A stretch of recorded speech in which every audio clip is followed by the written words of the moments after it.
Good morning. This is the continuation of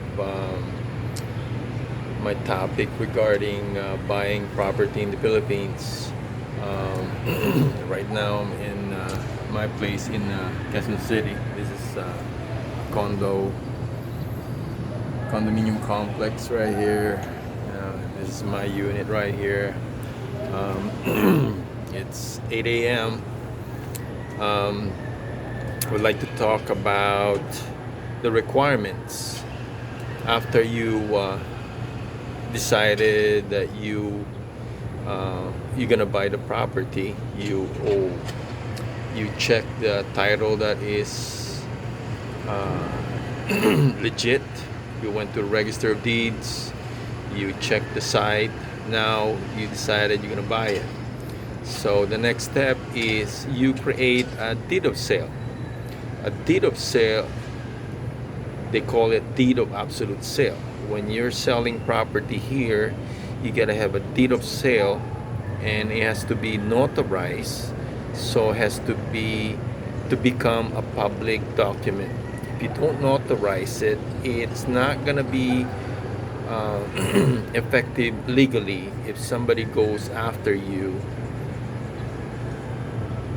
from the seller side, because sometimes the seller has relative and they're gonna say, oh, you sold the property, you didn't ask me, I want part of it. So what you do is you type up a deed of sale.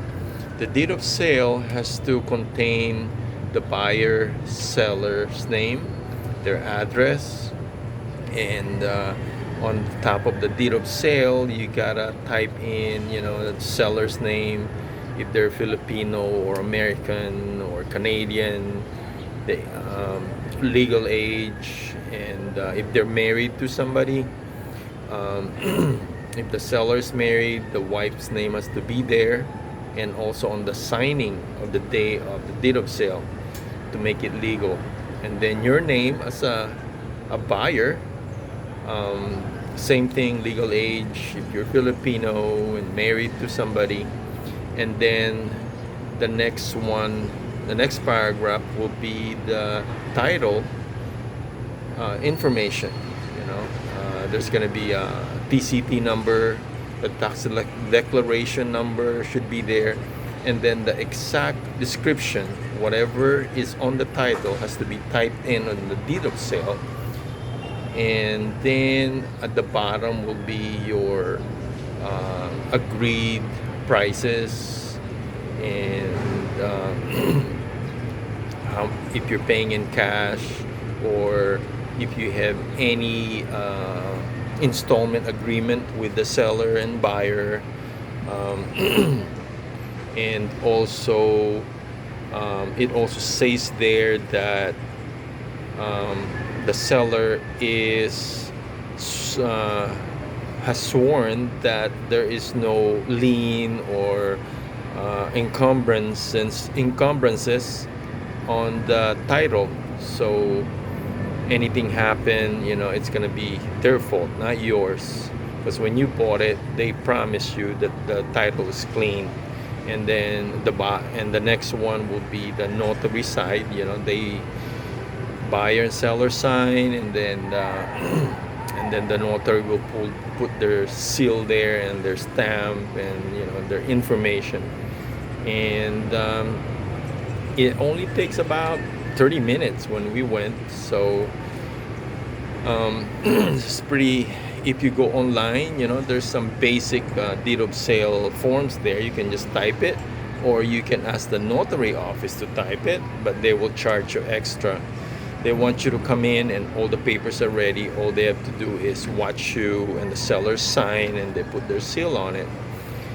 And then part of the deed of sale signing, you gotta type up a sworn statement stating that the property has no improvement or has improvement.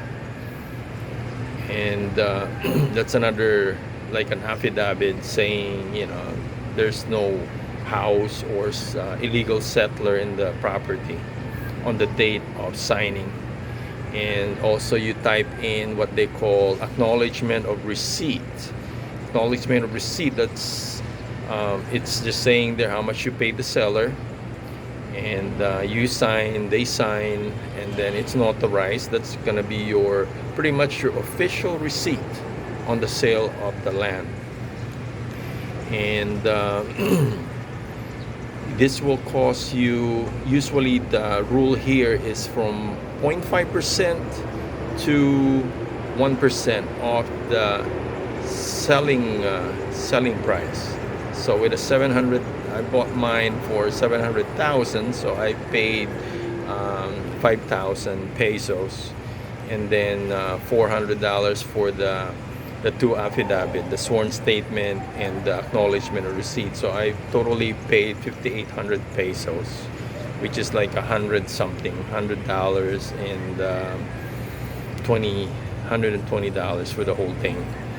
And after that, you're all set. You know, you walk away. The seller will give you, make sure before you sign, the seller gives you the original title, not the copy, the original title. If they have a survey, ask for a copy of the survey so you don't have to get another survey. And their copy of the certified tax declaration, certified tax receipt, the last payment of their taxes, you know, because you're gonna need that for transfer title to your name when you go to BIR. And that's gonna be the next step. I will make a video of how I went through that. You know, it's you know, you go back and forth when you go to BIR. So that's the next step. And if you have any question or comment, just put your comment and question there, and I will make a video or answer your comment there.